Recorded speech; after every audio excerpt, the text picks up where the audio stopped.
propõe agora que nós façamos uma oração para agradecer, não é verdade? Amém. Vamos recapitular o que nós falamos até aqui. A nossa série Libertando a Consciência. Mas antes eu gostaria de falar sobre o livreto que nós temos ali. Vocês todos já pegaram o livreto? O livreto O Destino do Adventismo, que tem ali na frente? Esse livreto aqui, são 3 artigos desse autor, Dennis Priebe. Dennis Priebe, ele é um ministro ordenado nos Estados Unidos, crê e prega a verdade presente com convicção, e ele escreve artigos, ele faz reuniões de reavivamento, faz congressos, e ele escreveu esses 3 artigos. E deixa eu falar uma coisa sobre um dos artigos quando estavam sendo traduzidos. O irmão que foi traduzir para nós um desses artigos, se eu não me engano, é o que poderia ter sido. Aconteceu de tudo. O computador dele desligava quando ele tentava traduzir, e ele ligava, orava, traduzia, porque ele achou muito poderoso o artigo, que ele se voluntariou a traduzir esse artigo. E com o computador desligando e ligando, e ele tentando, aí até que quando ele conseguiu uma boa parte, o computador deu um problema, perdeu tudo.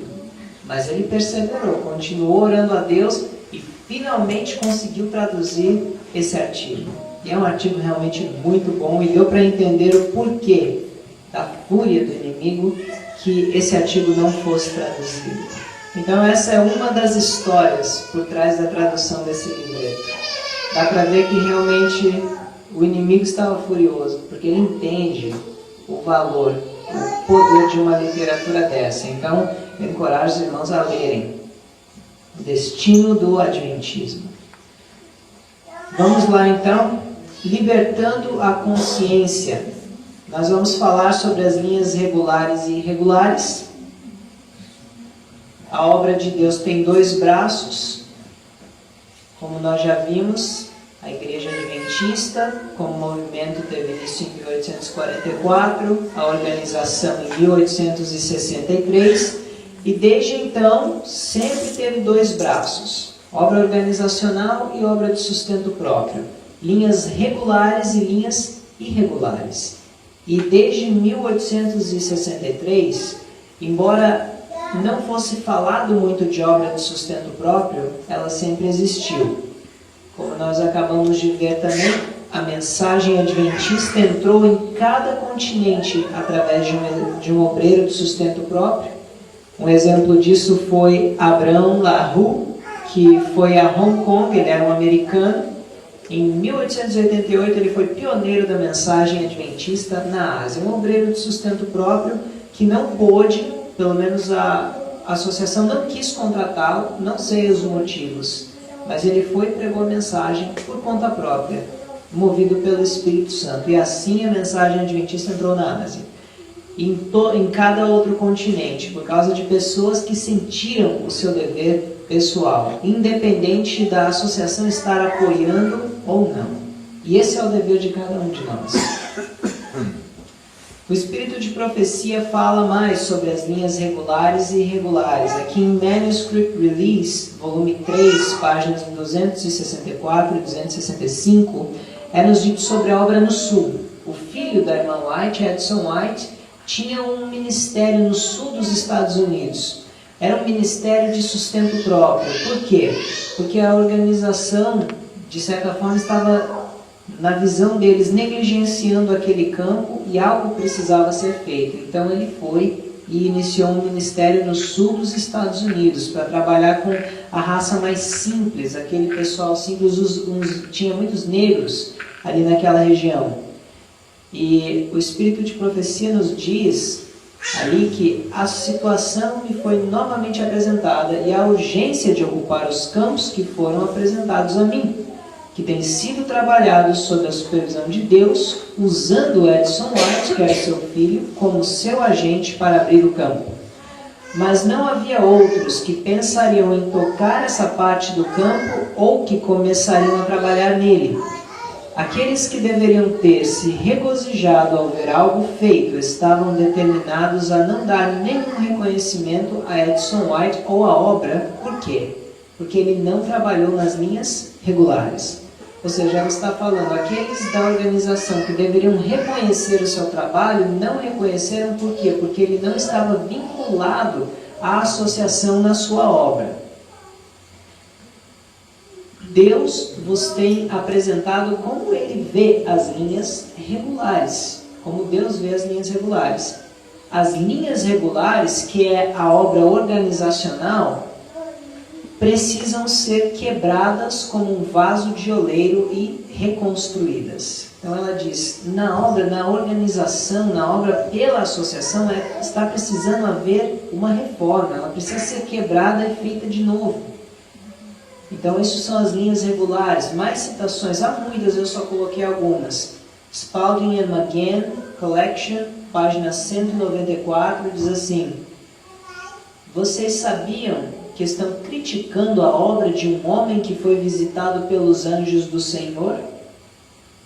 Quem vos enviou a um campo onde uma boa obra está em progresso para mostrar vosso zelo acabando com ela? Se isso é trabalhar nas linhas regulares, já é mais do que tempo de trabalharmos nas linhas o quê? Irregulares. Na obra de sustento próprio. O que estava acontecendo? Pessoas viam que havia campos negligenciados, obra que precisava ser feita, e o que eles faziam? Independente da associação dizer vai ou não, eles iam e faziam a obra. E o espírito de profecia, irmão White, apoiava esse tipo de atitude. Mas a associação se sentiu o quê? Afrontada, desafiada, como sua autoridade sendo confrontada. E o que eles faziam? Minavam, criticavam esses irmãos e ficavam ali pegando no pé. E a irmã White falou, se isso é linhas regulares, vocês não podem ficar atrapalhando a obra de Deus acontecendo só porque eles não estão vinculados a vocês. E ela fala, se isso é linhas regulares, já é mais do que tempo de trabalharmos nas irregulares. Ou seja, ela falou assim, há uma necessidade da obra de sustento próprio na causa de Deus, na igreja adventista. É o outro braço de Deus, é o plano B. É o plano B. Mas quando o plano A, as linhas regulares, falham ou têm defeitos, negligenciam certas partes da obra, Deus precisa entrar com o seu outro braço. O plano B, obra de sustento próprio, linhas irregulares. Continuando. No mesmo livro, na mesma coleção, página 176, ela diz assim: será que as linhas regulares, que dizem que toda mente deve ser controlada por 2 ou 3 mentes em Battle Creek, deve continuar controlando? O clamor da Macedônia vem de todos os lados. Será que os homens devem se dirigir às linhas regulares para ver se é permitido que trabalhem, ou devem sair e trabalhar da melhor forma que puderem, dependendo de suas próprias habilidades e da ajuda do Senhor, começando de forma humilde e criando um interesse pela verdade em lugares onde nada tem sido feito para dar mensagem de advertência? Ela está de novo fazendo a mesma pergunta. Será que a pessoa deve esperar a autorização da associação para fazer a obra, ou será que ela deve ir em espírito humilde e fazer essa obra que ela vê a necessidade? Esse aqui é o ponto. A pergunta dela já implica a resposta aqui. É óbvio que eles têm que fazer. Uma pergunta: quando as linhas irregulares são necessárias? As irregulares, a obra de sustento próprio. Plano B é quando as linhas regulares não estão fazendo a obra fielmente em uma determinada área. Na igreja adventista, nós vemos isso em 3 áreas principais. Na área de evangelismo, que era o que aconteceu com a obra no Sul, a pregação do Evangelho sendo negligenciada em alguns campos. eu esqueci de colocar, mas na obra de publicações, porque a associação demarcava territórios onde cada associação podia vender os livros. E aí quando um obreiro que entrava no território de uma outra associação, às vezes esses obreiros eram criticados, eram perseguidos. E o Espírito de Profecia escreveu que as linhas regulares deviam parar de impedir essa obra. Tem várias outras citações falando de linhas regulares e irregulares. Obra de saúde, o que aconteceu? Começou a ser introduzido na obra de saúde da Igreja Adventista no fim do século XIX, o tratamento com remédios, drogas que ela fala. Então, houve a necessidade de surgir escolas de sustento próprio não vinculadas à associação, resgatando os princípios verdadeiros. Uma foi a Emmanuel Missionary College que surgiu. Na obra de educação também, a obra educacional começou a adotar princípios na Igreja Adventista. A faculdade de Battle Creek foi um exemplo, era como é a Andrews, hoje lá em Michigan. E isso pediu a necessidade, só para dizer algumas das coisas, era um curso muito semelhante ao curso do mundo, os métodos de ensino semelhantes aos do mundo, o sistema de graduação semelhante ao sistema do mundo. E o que aconteceu? Houve a necessidade da obra de educação trabalhar pelas linhas irregulares. E o primeiro exemplo disso, depois da igreja organizada, foi a faculdade de Madison. Quem aqui já ouviu falar sobre a faculdade de Madison?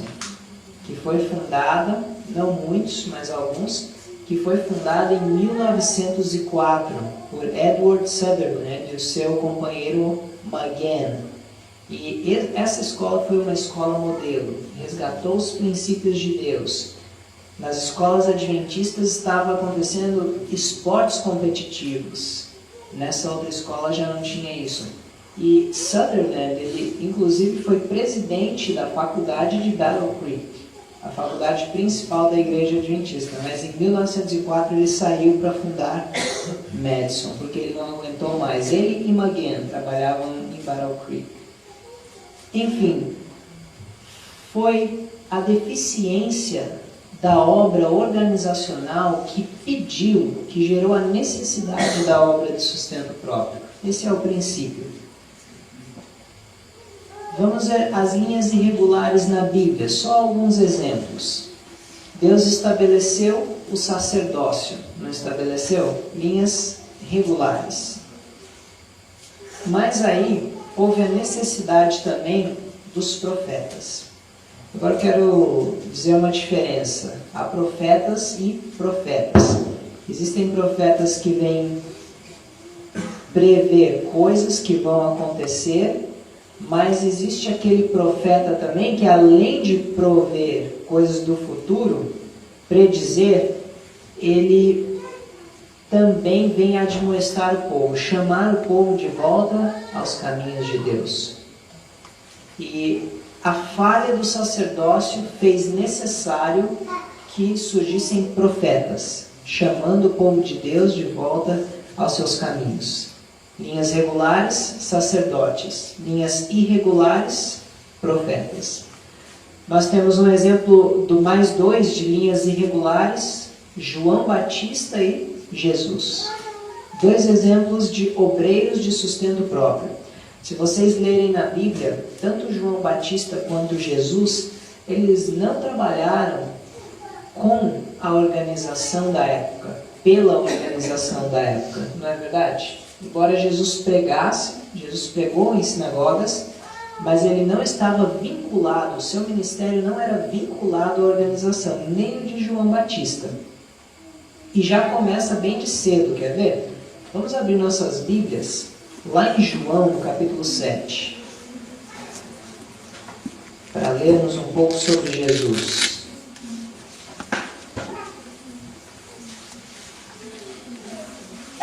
Vamos ver o que o Espírito de Profecia fala sobre que tipo de educação Jesus e João Batista receberam.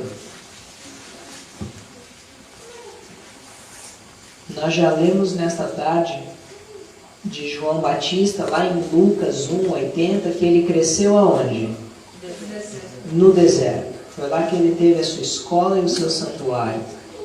E Jesus, aqui em João 7:15, olha só o que os judeus falaram sobre ele. A Bíblia diz: e os judeus maravilharam-se, dizendo: como sabe este letras, não as tendo aprendido? O que é que os judeus queriam dizer com isso? Como é que esse homem domina tão bem a palavra de Deus, se ele não é um teólogo, se ele não fez teologia nas faculdades da organização? Isso é o que eles estavam querendo dizer naquela hora. E olha o que o Espírito de Profecia nos fala, no Desejado de Todas as Nações, na página 70. O menino Jesus não se instruía nas escolas das sinagogas. Sua mãe foi seu primeiro mestre humano. Dos lábios dela e dos rolos dos profetas aprendeu as coisas celestiais. As próprias palavras por ele ditas a Moisés para Israel eram-lhe agora ensinadas aos joelhos de sua mãe. Ao avançar da infância para a juventude, não procurou as escolas dos rabis. Não necessitava da educação obtida de tais fontes, pois Deus lhe servia de instrutor. Jesus não teve um curso de teologia. Jesus era um obreiro leigo. Seria considerado hoje um obreiro leigo. Não era nenhum teólogo. Agora João Batista, na página 101 e 102 do Desejado, diz assim: segundo a ordem natural, o filho de Zacarias, João Batista, teria sido educado para o quê? Sacerdócio. A educação das escolas dos rabis, no entanto, tê-lo-ia o quê? Incapacitado para a sua obra. Ou seja, o curso de teologia oferecido pela igreja verdadeira, pela organização, nos dias de João Batista, tê-lo-ia incapacitado para a obra de advertência que ele teria que dar. Deus não mandou aos mestres de teologia para aprender a interpretar as Escrituras. Chamou-o ao deserto, a fim de aprender acerca da natureza e do Deus da natureza. João encontrou no deserto sua escola e santuário. Então, bem claro que nem Jesus nem João Batista eram teólogos. Na página 453 diz: ninguém era considerado apto para ser mestre religioso, a menos, mestre quer dizer professor religioso, a menos que houvesse estudado nas escolas dos rabinos. E tanto Jesus como João Batista foram representados como o quê? Ignorantes, porque não receberam esse preparo. Ou seja, eles não estudaram em UNASP nem em AM. Eles eram homens que vieram do campo. João Batista do deserto, Jesus vivia ali com a sua mãe, numa cidadezinha. Olha só, os que os ouviam se espantavam do conhecimento que tinham das Escrituras, não as tendo aprendido na teologia. Dos homens é verdade que não tinham, mas o Deus do céu era seu mestre, e dele receberam a mais elevada espécie de sabedoria. Então Jesus e João Batista foram educados em escolas de sustento próprio. Escolas de sustento próprio, o que quer dizer? Não vinculadas à organização. Por quê? Porque da forma que as coisas estavam, isso tê-los incapacitado para a sua obra. Nós já vimos hoje à tarde que Jesus veio para os seus e os seus o rejeitaram. Então isso levou Cristo, como um salvador de almas que ele era e que ele é, a continuar a sua obra, independente da autorização da organização ou não. E me ajudem aqui agora. Que tipos de atividades o ministério de Jesus exercia aqui na Terra? Curas. O que mais? Obra educacional, ele ensinou 12. Jesus tinha uma escola com 12 alunos, ele ensinou por 3 anos e meio, muito bom. Uma escola de sustento próprio, de treinamento de missionários. É verdade. Evangelismo. Oi? Educação e serviço. Prático. O que mais? O que... tinha finanças, tinha um tesoureiro, é verdade. Obra de saúde e cura já foi dito. E vamos agora para os discípulos de Jesus. Jesus ele fez alguma coisa antes de mandar os discípulos. Jesus ordenou os discípulos. Lembram que a Bíblia diz isso? Que Jesus ordenou e os enviou. E os discípulos faziam o quê? Curavam. E uma coisa que ainda não foi dita. As pessoas expulsavam demônios, não foi dito, mas ainda é outra. Batizavam. Os discípulos batizavam. Agora imagina só os discípulos sendo ordenados por Jesus. Jesus não foi credenciado, ele não era um ministro ordenado pela associação, mas ele ordenou discípulos para serem ministros do Evangelho, e os discípulos ainda batizavam, quer dizer, traziam pessoas para dentro da mesma fé. E tudo isso independentemente da associação. É demais, não é? Não é verdade? Se um grupo começa a fazer isso, não seria demais? Por isso que os fariseus ficavam escandalizados. Não é à toa. Não é à toa. É porque realmente era demais para a mentalidade da época. Porque a mentalidade dos fariseus é muito semelhante à mentalidade de hoje, que tem que ser tudo pelas linhas regulares, tudo pela organização.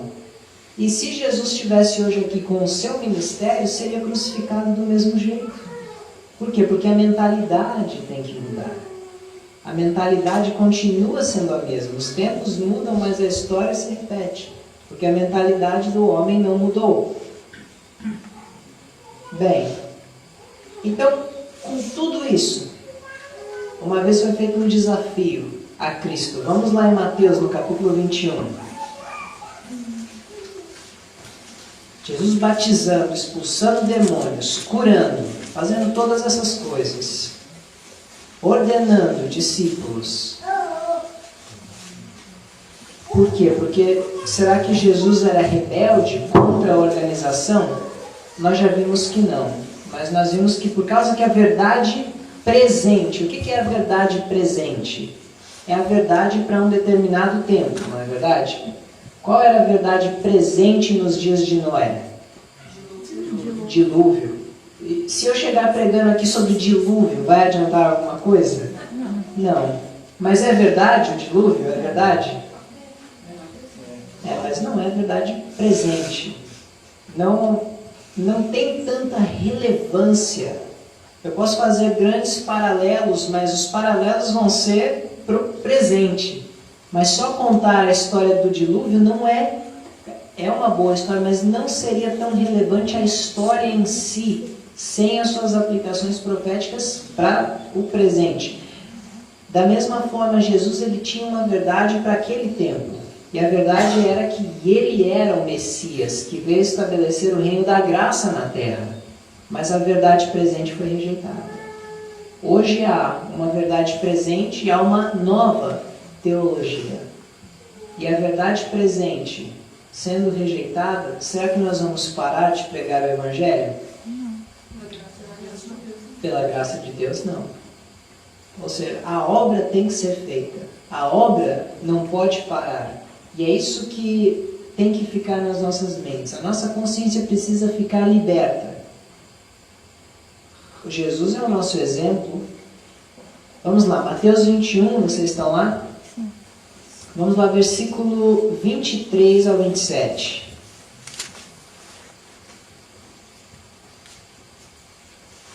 A Bíblia diz: E chegando ao templo, acercaram-se dele, estando já ensinando, os príncipes dos sacerdotes e os anciãos do povo, dizendo: Olha a pergunta. Com que autoridade fazes isso? E quem te deu tal autoridade? Vamos traduzir a pergunta. Você não foi ordenado. A associação não te pediu para trabalhar naquele campo. Você não tem autoridade da igreja para fazer essa obra. E essa igreja é a igreja de Deus que Ele estabeleceu. Qual é a autoridade tua para fazer essas coisas? Foi a pergunta feita a Jesus.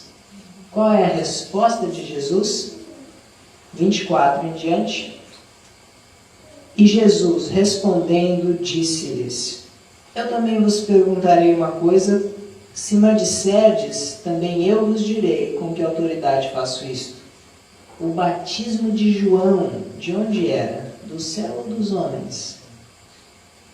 E pensavam entre si, dizendo: Se dissermos do céu, ele nos dirá: Então por que não crestes? E se dissermos dos homens, tememos o povo, porque todos consideram João como profeta.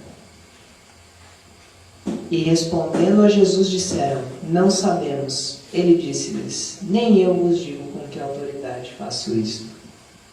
Mas o ponto aqui, com que autoridade Jesus fazia essas coisas? Era com a autoridade da organização da Igreja de Deus daquela época? Não. Era com a autoridade de quem, então? De Deus. E a prova disso era a própria obra dele, os frutos daquela obra. A transformação nas vidas. Alguém pode dizer os milagres, mas quando Jesus curava o físico de uma pessoa, ele também curava a alma, sabia? O livro Ciência do Bom Viver deixa isso bem claro.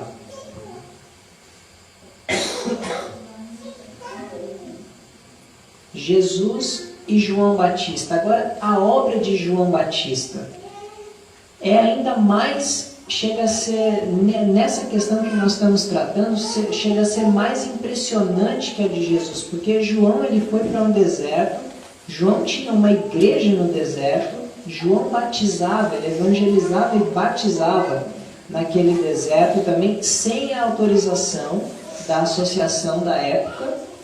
E olha só o que o Espírito de Profecia nos diz da obra de João. Mensagens Escolhidas, volume 1, 410. João foi chamado para fazer uma obra especial. Devia preparar o caminho do Senhor, endireitar as suas veredas. O Senhor não enviou a escola dos profetas e rabis, levou-o para fora do ajuntamento dos homens, ao deserto, a fim de que aprendesse da natureza do Deus da natureza. Deus não desejava que ele tivesse o molde dos sacerdotes e príncipes. Foi chamado para fazer uma obra especial. O Senhor foi quem lhe deu sua mensagem. Quem deu a mensagem a João Batista? O Senhor. Ele tinha a mensagem da verdade. Ele sabia que ele não poderia ficar calado com aquela mensagem. Independente de autorização da organização ou não. Porventura foi ele, olha só, aos sacerdotes e príncipes para lhes perguntar se podia proclamar essa mensagem? Não. Deus o afastou deles para que não fosse influenciado por seu espírito e ensinamentos. É muito forte. Se nós entendermos, se estivesse falando de qualquer movimento, mas não era qualquer movimento. Era a igreja judaica na época, o equivalente à igreja adventista do sétimo dia hoje.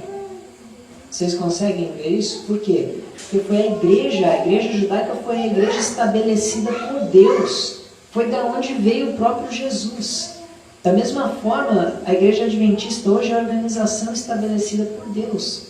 Mas as linhas regulares têm falhado em muitos pontos. E por causa disso, Deus precisa suscitar linhas irregulares, obreiros de sustento próprio, os leigos dando a mensagem. Mais uma em Testemunhos, volume 8, páginas 9 e 10. Qual é a nossa obra? Olha agora o paralelo. Igual àquela determinada a quem? João Batista. Igual.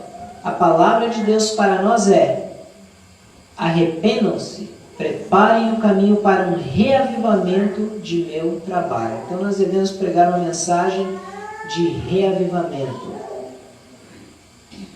Uma pergunta agora.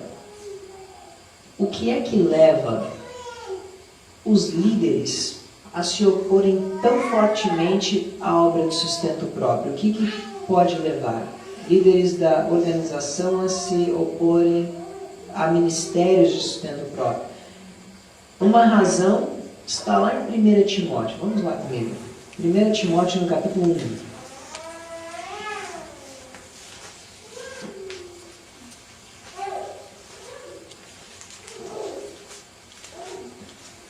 Aqui está o apóstolo Paulo, falando dele mesmo. Lá no capítulo 1 e no versículo 13. Quem achar, diga amém. Amém. Um amém meio cansado, não é verdade? Mas vamos lá. E a palavra de Deus diz: a mim, Paulo falando, que dantes fui blasfemo, e o que mais ele foi? Perseguidor, injurioso, mas alcancei misericórdia porque eu fiz como? Ignorantemente. É isso que a tradução de todos diz? Ignorantemente, na incredulidade. Interessante, Paulo perseguia os cristãos, só que ele perseguia o movimento, a igreja ali que Cristo tinha estabelecido, ignorantemente. Da mesma forma, hoje, há líderes que perseguem a obra de sustento próprio, perseguem aqueles que estão pregando o Evangelho eterno, a verdade presente, ignorantemente. O que quer dizer? Eles realmente acreditam que é errado, e por zelo para defender a igreja, eles perseguem. Entende? Então, como Paulo perseguia, muitos líderes hoje, assim como Paulo, estão perseguindo. Mas assim como Paulo foi convertido, também esses líderes sinceros, vai chegar a hora deles. E tem muitos Nicodemos e Josés por aí. Bom, outra razão agora. Vamos lá para João no capítulo 12.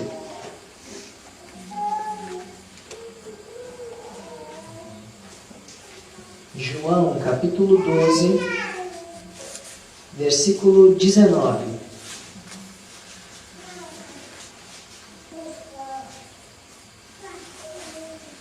Isso foi na entrada triunfal de Jesus em Jerusalém.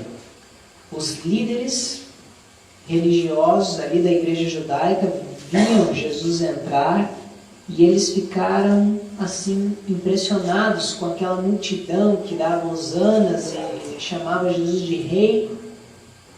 E olha só o que eles disseram agora. Verso 19. Disseram, pois, os fariseus entre si: vedes que nada aproveitais? Eis que toda a gente vai após ele. Então eles ficaram com raiva. Por quê? Porque eles estavam perdendo a sua influência, perdendo o seu poder. A grande questão mesmo é poder. Porque quando é igual... Quem aqui é irmão mais velho? Quem é irmão mais velho? Tem alguns aqui. Eu também sou irmão mais velho. Eu lembro que na minha casa eu tinha todo o domínio, eu tinha todo o poder. Só que aí com 9 anos de idade, nasceu o meu irmão mais novo. E aí eu comecei a perceber que eu ia perdendo aquele poder que eu tinha. A atenção que era só para mim começou a ser dividida aí para outra pessoa. E aí eu vi que a outra pessoa chegava a ter até mais atenção do que eu. E no começo, eu tinha 9 anos, eu fiquei enciumado e ficava rebelde, revoltado. Por quê? Porque eu estava perdendo poder. A natureza humana, ela tem essa tendência. Quando ela vai perdendo o seu poder, a sua atenção, o ser humano ele gosta por natureza de ser o centro das atenções. E os fariseus eram o centro das atenções. até vir João Batista, até vir Jesus principalmente. Eles iam perdendo isso e eles se indignaram. Então, a grande questão, nós falamos muitas coisas, mas a grande questão disso tudo, de todo esse problema, ou é ignorância, perseguem por ignorância, ou é controle, poder. E veem que o poder está escapando de suas mãos. E é isso que causa a perseguição, porque assim foi nos dias de Jesus, assim foi com a igreja cristã. Mesmo princípio. Olha só o que diz no Desejado, na página 181, fala assim: os sacerdotes e rabis haviam tido ciúmes da influência de João ao verem o que? O povo deixando as sinagogas e afluindo ao deserto. Ao invés de ir para as sinagogas, o povo ia para os congressos de João Batista. O povo ia para a igreja de sustento próprio de João Batista. Entende? Então é assim que funciona. E lembrando também o princípio que Jesus sempre, o foco dele era pregar o Evangelho. Então nada pode nos parar. Se você está sendo impedido de trabalhar na sua igreja, o que é que você deve fazer? Começa pequenos grupos com os irmãos que creem na mesma coisa. Faz pequenos grupos. Vai, claro, não estou desencorajando ninguém de frequentar a igreja. Frequenta, mas faz também pequenos grupos. Chama os vizinhos, faz evangelismo. Ganha almas para Cristo. E para onde eu vou enviar eles? Fica se congregando em pequenos grupos. O importante é que a pessoa esteja ali ouvindo a verdade. Agora, se você frequenta uma igreja da organização que você vê que é possível trazer uma pessoa, então traga para lá sem problema. Aqueles que não têm como, não vai deixar de fazer a obra por causa disso. Olha, não é pecado você levar uma alma para ficar se congregando em pequeno grupo. Mas é pecado você não fazer a obra. Entendeu? Não fazer a obra é pecado. Agora, por impedimentos que são colocados de forma injusta, se por isso você tem que agir de outra forma, não deixa de fazer a obra. Ninguém tem desculpa para deixar de pregar o Evangelho. Ai de mim se eu não pregar o Evangelho. E nós temos que continuar, porque o que eu vejo, eu vou ser sincero agora, nós viajamos e nós vemos várias coisas. No começo vem aquela perseguição, aquele zelo, defender a verdade presente, a vitória sobre o pecado e tudo aquilo. Mas aí vai passando. A coisa esfria, e aí eu vou esfriando, porque nós precisamos estar na batalha, essa que é a verdade. Lembra o que nos foi dito ali na meditação? Período de ociosidade é o mais perigoso. E às vezes aquilo passa, fica aquela coisa, aquela separação. Já não sou mais ativo na igreja, mas também não faço trabalho missionário, faço uma coisa mínima, às vezes só para desencargo de consciência. E aí o que acontece? A pessoa vai morrendo. Até que chega um ponto que ela vai até deixando de ser tão estrita quanto era nas reformas. Até que chega um ponto que ela vai voltando. Como foi dito ali também, ou a pessoa sobe ou ela desce, ela não fica estagnada. E a solução para isso é a pessoa estar ativa em ganhar almas. Isso vai fazer você orar mais, vai fazer você estudar. Quando eu fui viajar para um certo país, no final do ano passado, eu pude ver o resultado disso aqui que acontece agora, daqui a uns 20, 30, 40 anos. Eu fui em vários grupos assim, que professam a verdade presente, mas por causa que a grande maioria não era ativo em ganhar almas, deixou de participar na sua igreja e por isso foi morrendo, foi deixando. A única coisa que faz é estudar, estudar, estudar e não tem como compartilhar. Aí a pessoa acontece o quê? Foi esfriando, esfriando, esfriando. Eu pregava assim para congregações frias. era muito deprimente, eu vou falar para vocês. Deprimente demais. E eu pensava assim, Senhor, eu nem sei o que é pior. Eu nem sei o que é pior. Se é o liberalismo ou se é isso aqui. Eu estou começando a achar que isso aqui é até pior. Por causa da luz que existe. Então, no nosso meio, nós temos que tomar cuidado, porque eu acredito que mais pessoas se perderão por pecados de omissão do que por de negligência, do que por pecados acariciados, entendem? Pecados que você comete. Eu creio que esse não vai ser o problema maior, mas o não fazer a obra. Por isso que essas mensagens, o objetivo delas é que a nossa consciência seja liberta a tal ponto que você vai em frente, vai fazendo a obra, se reúne onde der. Se não der para ser na linha irregular, vai ser na linha irregular. Não é pecado. O que é pecado é espírito de amargura, motivações erradas. Mas vamos lá.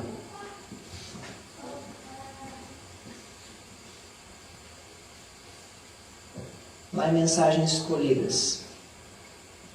Volume 3, 17 e 18 diz assim: Digo-vos, meus irmãos, que o Senhor tem um corpo organizado, por cujo intermédio ele irá operar. Essa é a organização da igreja. Quando alguém se afasta do corpo organizado, do povo que observa os mandamentos de Deus, quando começa a pesar a igreja em suas balanças humanas e acusá-la, podeis saber que Deus não o está dirigindo. Ele se encontra no caminho errado. Se alguém vem e voluntariamente se desliga do corpo organizado, essa pessoa está no caminho errado. Então Jesus e João Batista estavam no caminho errado? Não. O povo nos dias de Eli estava no caminho errado? Não. Mas foram as circunstâncias que levaram eles a fazer isso. A não se congregar mais no lugar designado, a fazer uma obra especial. Jesus, ele foi rejeitado e ele continuou fazendo a obra de outro meio. Não foi ele que quis se desligar por qualquer motivo. Entendem? Nós temos que pesar todas as citações na balança, não ler só uma ou outra isoladamente. Testemunhos para a igreja. Vamos ver agora até onde vai a autoridade eclesiástica. Até onde? A organização tem poder de intervir. Olha só, em Testemunhos volume 3, na página 492, diz assim: Fui muitas vezes instruída pelo Senhor de que o juízo de homem algum deve estar sujeito ao juízo de outro homem qualquer. Quando, porém, o julgamento da associação geral, que é a mais elevada autoridade que Deus tem sobre a terra, é exercido, a independência e o juízo privados não devem ser mantidos, mas submetidos. E agora? Aqui acabou de dizer que a associação geral é a mais elevada autoridade que Deus tem sobre a terra. E quando tem outra citação que diz que quando essas se reúnem em assembleia, também ali é a mais alta autoridade sobre a terra. Mas eu achei que a autoridade mais elevada fosse a palavra de Deus. E agora? Como é que nós saímos disso? Só que nós temos que ler outras citações também.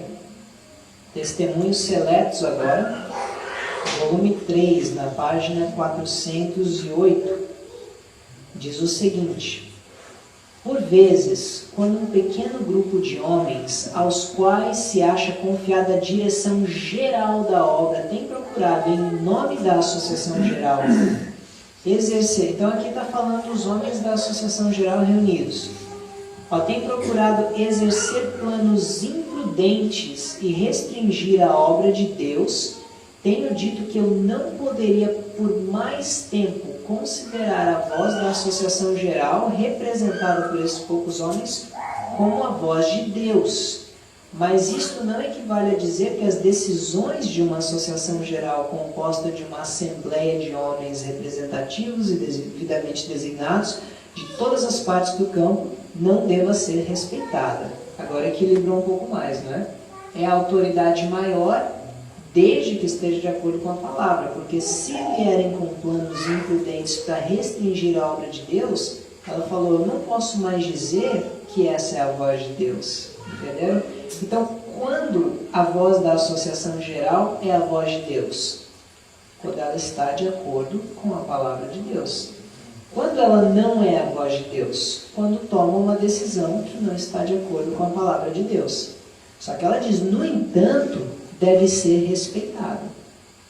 E realmente a associação geral em assembleia, até assuntos como a questão do dízimo, a questão da natureza humana de Cristo, nunca foram votadas. Por quê? Porque no mundo há representantes das duas posições. E eles, na sabedoria ali, não votaram, não fecharam o assunto. Então, a divisão sul-americana diz que fechou, mas isso é contra a associação geral, em assembleia. Essa é a autoridade, olha, e continua. Deus ordenou que os representantes de sua igreja de todas as partes da terra, quando reunidos numa associação geral, devam ter autoridade. Quem ordenou isso?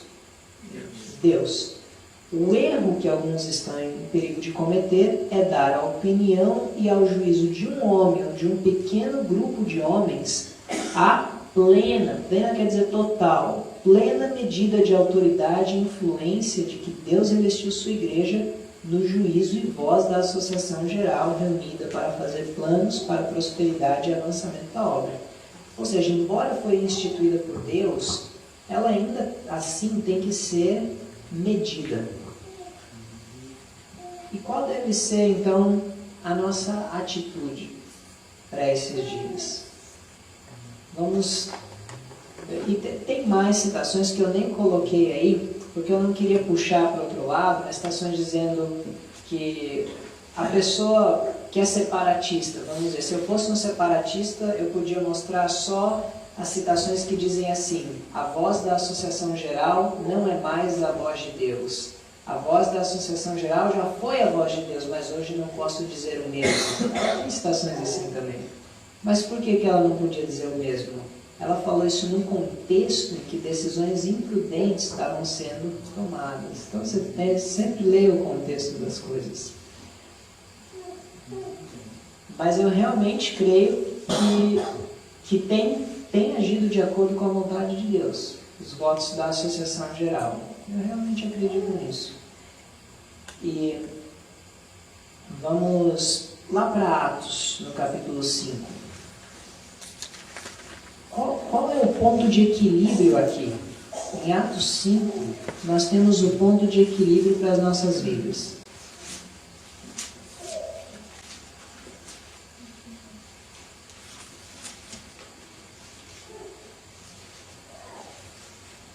Atos dos Apóstolos, capítulo 5, versículo 29. Quando queriam proibir os apóstolos de pregar a Jesus, queriam proibir, e detalhe, Atos capítulo 5, a igreja judaica ainda era a igreja de Deus aqui, tá? E eles estavam vindo contra a organização, contra esses discípulos que estavam pregando a verdade presente. Qual era a verdade presente? Que Cristo morreu e ressuscitou. E é o Messias. E eles falaram, parem de pregar essa verdade presente. Qual foi a resposta deles? Verso 29. Porém, respondendo, Pedro e os apóstolos disseram, mais importa obedecer a Deus do que aos homens. E existe uma citação que equilibra, que nos explica essa declaração, lá em Atos dos Apóstolos, na página 69. Diz assim, cumpre-nos reconhecer o governo humano como uma instituição designada por Deus e ensinar obediência ao mesmo como um dever sagrado dentro de sua legítima esfera. Olha só. Então, o governo humano, isso se aplica também à autoridade eclesiástica da própria Igreja de Deus. Mas olha aqui o que diz. Mas quando suas exigências se chocam com as reivindicações de Deus, temos que obedecer a Deus de preferência aos homens.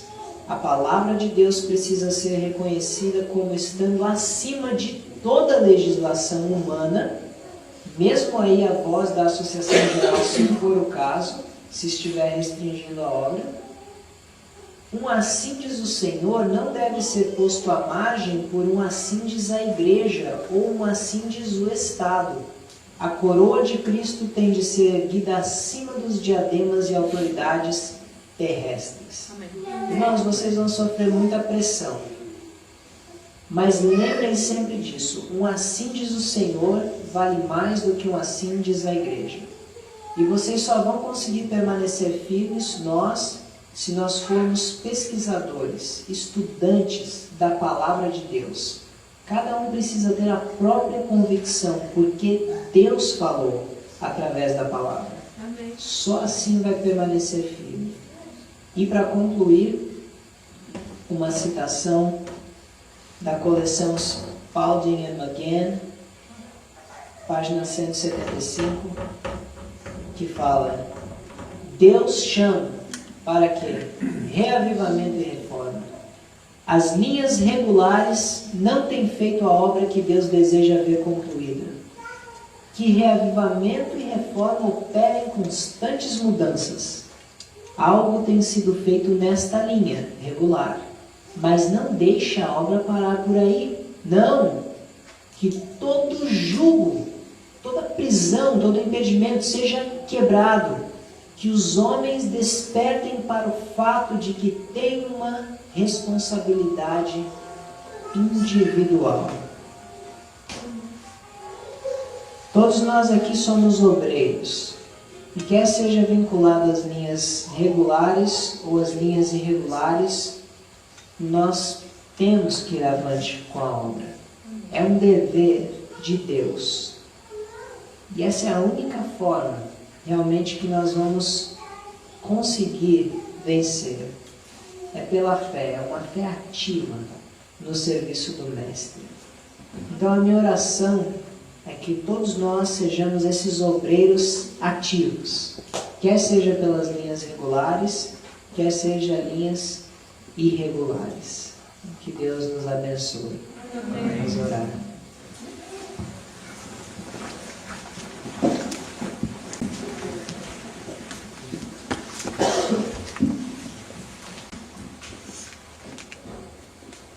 Senhor nosso Deus, que habita nos altos céus, nós te agradecemos pelos esclarecimentos dados na Tua Palavra. Nós te agradecemos mais uma vez porque Tu operaste tudo para que a Tua Palavra pudesse ser pregada. Amém. Senhor, a Tua Palavra é clara, a verdade é muito clara. Nós sabemos, Senhor, que iremos sofrer pressão e perseguição, pressão mental, pressão de que talvez por não estarmos nas linhas regulares, estamos contra a igreja de Deus. Senhor, não deixe que ninguém nos engane. Amém. Muitos perseguem por ignorância. Esteja com eles, Senhor, que na hora certa eles aceitem a verdade plena como ela é. Amém. Esteja, Senhor, com aqueles que estão com ciúmes e aqueles que perseguem por mal, que Tu possas transformar o coração deles. Amém. Que Tu possas dar-nos a atitude correta. Amém. Que cada um aqui seja um missionário ativo na Tua obra. Amém.